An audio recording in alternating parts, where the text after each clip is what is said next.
Morning friends, কেমন আছো তোমরা সবাই? আশা করছি ভগবানের কৃপায় সবাই খুব ভালো আছো, আর আমরাও তোমাদের ভালোবাসায় বেশ ভালোই আছি। তো আজকের ব্লগটা শুরু করলাম সকাল থেকে। সোনালিস ক্যানভাসে সবাইকে জানাই আরও একবার স্বাগত। আমি সোনালি, আর আজকে একটা নতুন ব্লগ নিয়ে চলে আসলাম। স্কিপ না করে পুরো ব্লগটা দেখো, আশা করছি আজকের ব্লগটাও তোমাদের অনেক ভালো লাগবে। এখন ঘড়ির কাঁটাতে বাজে 8টা, সাড়ে 8টা মতো। আর ঠিক এখন থেকে আজকের ব্লগটা স্টার্ট করলাম। আমরা প্রত্যেক দিন একটা নির্দিষ্ট ধরা বাঁধা রুটিন ফলো করতে ভালোবাসি, কিন্তু মাঝে মধ্যে সেই রুটিনটা ব্রেক করতেও কিন্তু মন্দ লাগে না, তাই না বলো? তো আজকে হাতে একটু সময় ছিল, মানে একটু তাড়াতাড়ি আজকে ঘুম থেকে উঠে পড়েছিলাম। তো সেই জন্য প্রথমে স্নানটা সেরে নিলাম, তারপরে দৈনন্দিন কাজকর্ম শুরু করব।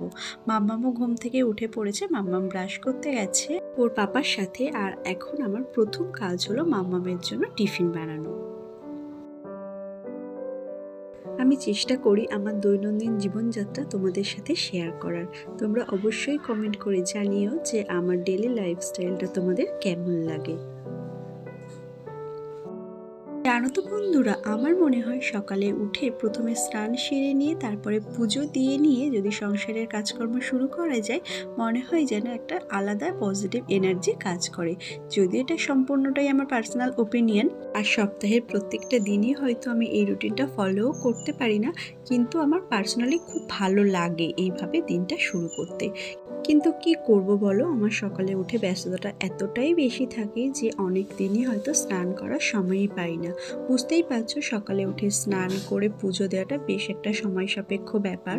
তো যেদিন হয়তো একটু তাড়াতাড়ি ঘুম থেকে উঠতে পারি সেদিনই হয়তো এই রুটিনটা ফলো করি। আর বাকি দিনগুলোতে যেমন অ্যাজ ইউজুয়াল করে থাকি, মাম্মামের আগে টিফিন করি, তারপরে রান্না বান্না তো সেইভাবেই শুরু করে থাকি। তো যাই হোক, জামা কাপড়গুলো মেলে দিয়ে এখন চলে এসেছি নিচে মাম্মামের জন্য টিফিন বানাতে। তো আজকে মাম্মামের স্কুল টিফিনে দেবো স্যান্ডউইচ। তো এই দেখো, আমার স্যান্ডউইচটা প্রায় রেডি হয়ে গেছে, আর একটা মাম্মামকে দিয়ে দিলাম, ও এখন খেয়ে নেবে, আর বাকিগুলো ওর টিফিন বক্সে গুছিয়ে দেবো। আগেও তোমাদের সাথে এই স্যান্ডউইচের রেসিপিটা শেয়ার করেছিলাম বলে আজকে আর করলাম না। আর আমি না প্রায় মাঝে মধ্যেই, তোমরা হয়তো দেখে থাকবে, স্যান্ডউইচটা কিন্তু মাম্মামের টিফিনে আমি দিয়ে থাকি, কারণ এটা খেতেও বেশ ভালো হয়, আর এটা না পেটটাকে অনেকক্ষণ ভরা রাখে। মাম্মামও খেতে বেশ পছন্দ করে, তো সেই জন্যই স্যান্ডউইচটা আমি বেশিরভাগই মাম্মামের স্কুল টিফিনে দিয়ে থাকি। তো মাম্মামের টিফিন বক্সটা রেডি করে দিলাম, তারপর মাম্মামকেও রেডি করে দিলাম। আর ও না ওর পাপার সাথে স্কুলে বেরিয়ে গেছে। সব কিছু তো তোমাদের সাথে শেয়ার করা সম্ভব হয় না। তো যাই হোক, মাম্মাম বেরিয়ে যাওয়ার পর এখন একটু ফ্রি হয়ে গেছি। তো ভাবলাম নিজের ব্রেকফাস্টটাও বানিয়ে রাখি, যদিও এখন আমি খাবো না, এখন বেশ কিছু কাজ আছে, ঘরটাকে সুন্দরভাবে গুছাবো, তারপরে ব্রেকফাস্ট করব। তো ভাবলাম একেবারে বানিয়ে নিই, তাহলে একেবারে স্যান্ডউইচ বেকারটা পরিষ্কার করে রেখে দেব। তো মাম্মামকে যেদিন আমি স্যান্ডউইচ দিই সেদিন কিন্তু আমার জন্য এইভাবে একটু ব্রেডটাকে বাটার দিয়ে মানে সেঁকে নিই, এইভাবেই আমার খেতে বেশ ভালো লাগে। তো এই দেখো, আমার ব্রেডগুলো রেডি হয়ে গেছে, আর হাজব্যান্ডও না মেয়েকে দিয়ে বাড়ি ফিরে এসছে। মাম্মামের স্কুলটা এখন বাড়ির অনেকটাই কাছে, ওই 5 মিনিট মতো সময় লাগে, কিন্তু মাম্মাম আগে যে স্কুলটাতে পড়তো সেখানে প্রায় যেতে 15 মিনিট মতো সময় লেগে যেত। তো এই স্কুলটা কাছে হয় না, বেশ সুবিধাই হয়েছে। তো যাই হোক, এই দেখো আমার ব্রেডগুলো এখন রেডি হয়ে গেছে, আর হাজব্যান্ড বললো ওর খিদে পেয়েছে, তো ওকে এখন খেতে দিয়ে দিলাম। জানো তো, মাম্মামের এই স্কুলটা না ইউকেজি পর্যন্ত আছে, তো নেক্সট আবার আমাকে 1 থেকে ওকে অন্য স্কুলে দিতে হবে। তো তোমাদের কাছে একটাই রিকোয়েস্ট করব, তোমরা কেউ যদি মধ্যমগ্রামে থাকো তো প্লিজ আমাকে একটু কমেন্ট করে জানিও তো যে নেক্সট কোন স্কুলে মাম্মামকে দিলে ভালো হবে। আমিও দেখছি, মানে এখনো পর্যন্ত কিছু ডিসিশন নেওয়া হয়নি কোন স্কুলে দেব। তো তোমরা যদি কমেন্ট করো আমাকে, আমার খুবই ভালো হয়। দেখো, প্রত্যেকটা বাবা মাই তো চাই বলো তাদের বাচ্চাকে একটা ভালো স্কুলে পড়ানোর জন্য। হ্যাঁ, আমি জানি স্কুলটা হয়তো খুব বেশি ম্যাটার করে না, বাবা মাকেই সব থেকে বেশি বাচ্চাকে প্রিপেয়ার করতে হয়। তাহলেও একটা ভালো স্কুলে পড়ানোর ইচ্ছে তো সব বাবা মারই থাকে বলো। খুব বেশি হয়তো সাধ্য নেই, মোটামুটি সাধ্যের মধ্যে চেষ্টা করছি মাম্মামকে একটা ভালো স্কুলে দেওয়ার। কারণ মাম্মাম এখন তো এলকেজিতে পড়ে, তো সামনে হাতে আমার আর একটা ইয়ারই সময় আছে, তারপরেই আমাকে মানে অন্য স্কুলে দিতেই হবে। তো সেই জন্য না এখন থেকেই ভাবছি যে নেক্সট কোন স্কুলে দেওয়া যায়। আর অবভিয়াসলি চেষ্টা করব একটু বাড়ির কাছাকাছি কোনো স্কুলে দেওয়ার, কারণ খুব বেশি ডিস্টেন্সে পড়ানোর ইচ্ছা না আমার হাজব্যান্ড কারোরই খুব একটা নেই। আর আমরা দুজনেই চাই না মাম্মা বাড়ির কাছাকাছি কোনো একটা স্কুলে পড়ুক। তো যাই হোক, এখন চলে এসেছি ঘরে, ঘরটা গুছিয়ে নেব। তার আগে ট্রলিটা বেশ কয়েকদিন আগে ঘুরতে যাওয়ার সময় বের করেছিলাম, তো সেইভাবেই না পড়ে আছে, এখনো পর্যন্ত ঢোকানো হয়নি। কারণ ওর পাপা ছাড়া আমার একার পক্ষে তো কখনোই পসিবল না ভিতরে রাখা। আর ট্রলিটা না আমি বক্স কাটের মধ্যেই রেখে দিই। তো আজকে মাম্মামকে দিয়ে আসার পর হাতে বেশ কিছুটা সময় আছে, তো ভাবলাম তাহলে এই কাজটাই আগে করে নিই। আর বক্স কাটটা দেখো অনেকটাই কিন্তু সুবিধা হয়, তাই না বলো? এর মধ্যে কিন্তু আমরা অনেক কিছু জিনিস এইভাবে স্টোর করে রেখে দিতে পারি। তবে হ্যাঁ, একটা অসুবিধা আছে, কারণ বক্স কাটটা এতটাই নিচু হয় যে এর মানে তলাটা পরিষ্কার করাটা কিন্তু বেশ ডিফিকাল্ট হয়ে পড়ে। প্রত্যেকটা জিনিসই তো এরকম বলো, কিছুটা সুবিধা থাকে, কিছুটা আবার অসুবিধাও থাকে। তো যাই হোক, সব কিছুকেই আমাদের মেনে নিতেই হয়। তো এখন হচ্ছে বিছানাটা সুন্দরভাবে গুছিয়ে নিচ্ছি। আর আজকে সকালে না রান্নাটা শাশুড়ি মা করে দিয়েছে, তো হাজব্যান্ড ওটা নিয়ে বেরিয়ে যাবে। তারপর দুপুরের রান্নাটা আমি করব। তো ভাবলাম তার আগে ঘরটাকে সুন্দরভাবে গুছিয়ে নিই, যেহেতু সকালে রান্না হয়ে গেছে, তো এখন হাতে খুব একটা কাজ কিছু নেই। তবে হাতে খুব বেশি সময়ও নেই, বুঝতেই পারছো। ঘরটা গুছাবো, তারপরে আবার রান্নাও করব, তারপরে মাম্মামকে স্কুল থেকে আনতেও যাব। তো যাই হোক, তাড়াহুড়ো করে সমস্ত কাজগুলো কমপ্লিট করছিলাম। তো আমার এই ধরনের ব্লগগুলো তোমাদের কেমন লাগে অবশ্যই কমেন্ট করে জানিও। আর যদি ভালো লেগে থাকে তাহলে প্লিজ একটা লাইক দিয়ে দিও, কারণ তোমাদের একটা লাইক বা একটা কমেন্ট আমাকে অনেক অনেক বেশি মোটিভেট করে আরও সুন্দর সুন্দর ভিডিও বানাতে।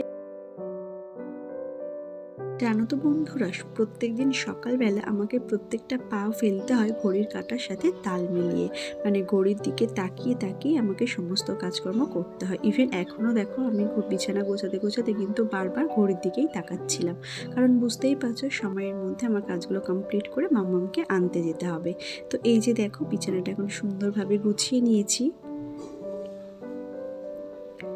তো ঘরটাকে সুন্দরভাবে গুছিয়ে নিয়েছি, আর এখন চলে এসেছি কিচেনে দুপুরে রান্না করার জন্য। মাছ ভাজা বসিয়ে দিয়েছি, আর এদিকে দেখো একটু পেঁয়াজ কেটে নিচ্ছি, আর একটু কুমড়ো আর আলু কেটে নিয়েছি। কুমড়ো আলু দিয়ে মাছের ঝোল করে নেব, আর একটু বাঁধাকপির তরকারি করে নেব। গত পরশু আমার বড়মশাই গেছিল তার মামার বাড়িতে, আর সেখান থেকেই এই কুমড়োটা নিয়ে এসছে। মানে মামাদের বাড়িতেই কুমড়োটা হয়েছিল, একদম কাঁচা কুমড়ো ছিল, জানো তো। কাঁচা কুমড়ো আর আলু দিয়ে মাছের ঝোল খেতে কিন্তু বেশ ভালো লাগে। তো এই যে দেখো, কুমড়ো আর আলুটা সুন্দরভাবে ভেজে নিয়েছি, আর এখন জল দিয়ে দিলাম।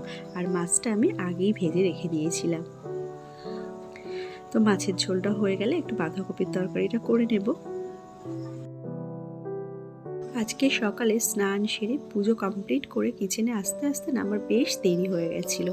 আর সেই জন্যই মাকে একটু বলেছিলাম যে হাজব্যান্ডের রান্নাটা একটু করে দাও, না হলে মাম্মামের টিফিন বানিয়ে মাম্মামকে রেডি করে আবার ওর রান্না করতে করতে না অনেকটাই দেরি হয়ে যেত ওর অফিসে যেতে। তো সেই জন্য আমার যখন একটু দেরি হয়ে যায়, মা ওর রান্নাটা মাঝে মধ্যে করে দেয়, তাহলে না আমার একটু সুবিধা হয়। তো যাই হোক, এই দেখো আমার মাছের ঝোলটা রেডি হয়ে গেছে।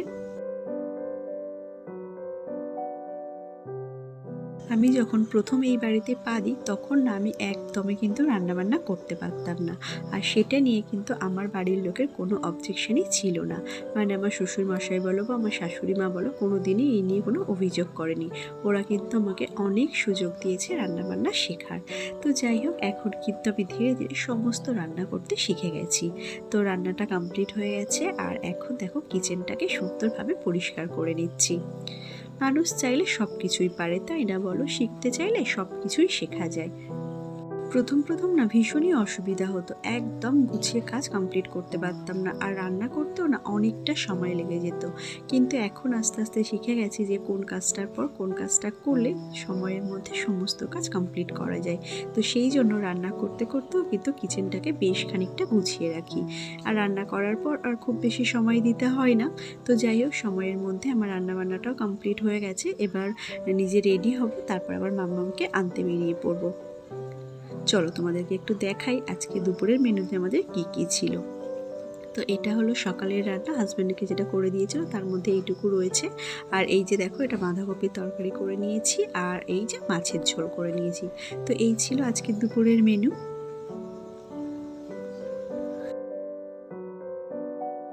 বেশ কিছুটা সময় পার হয়ে গেছে আর এখন ঘড়ির কাঁটাতে বাজে ওই 12:30 মতো। রান্না বান্না কমপ্লিট করে ঘরের কাজ কমপ্লিট করে বেরিয়ে পড়েছিলাম মাম্মামকে স্কুল থেকে আনতে। তো এখন মাম্মামকে নিয়ে চলে এসেছি বাড়িতে আর শুরু হলো আমার আরও একটা যুদ্ধ। তো মাম্মামকে স্কুল থেকে আনার পর আমার অনেক কাজ থাকে, মাম্মামকে স্নান করানো, খাওয়ানো, নিজে খাওয়া। তো সমস্ত কাজ কমপ্লিট করে ফ্রি হতে হতে ওই বেজে যায় 2:30-3টে মতো। বেশ কয়েক মাস হলো মেয়েকে স্কুলে ভর্তি করিয়েছি, কিন্তু মাম্মামের সাইজটা অ্যাভেলেবেল ছিল না বলে ওকে স্কুল থেকে না কোনো ড্রেস দেয়নি। তোমরা হয়তো দেখে থাকবে মাম্মামকে আমি ক্যাজুয়াল ড্রেসেই স্কুলে পাঠাতাম, কোনো ইউনিফর্ম ছাড়াই। তো যাই হোক, আজকে দেখো ওর স্কুল থেকে আবার ড্রেস দিয়ে দিয়েছে।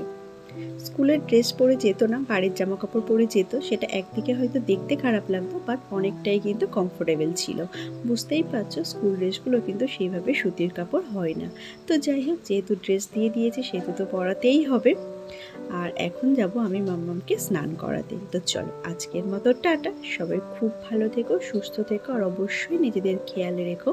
আর আমার ভিডিওগুলো ভালো লাগলে চ্যানেলটাকে সাবস্ক্রাইব করে দিয়ে আমার পাশে থেকো। Thanks for watching.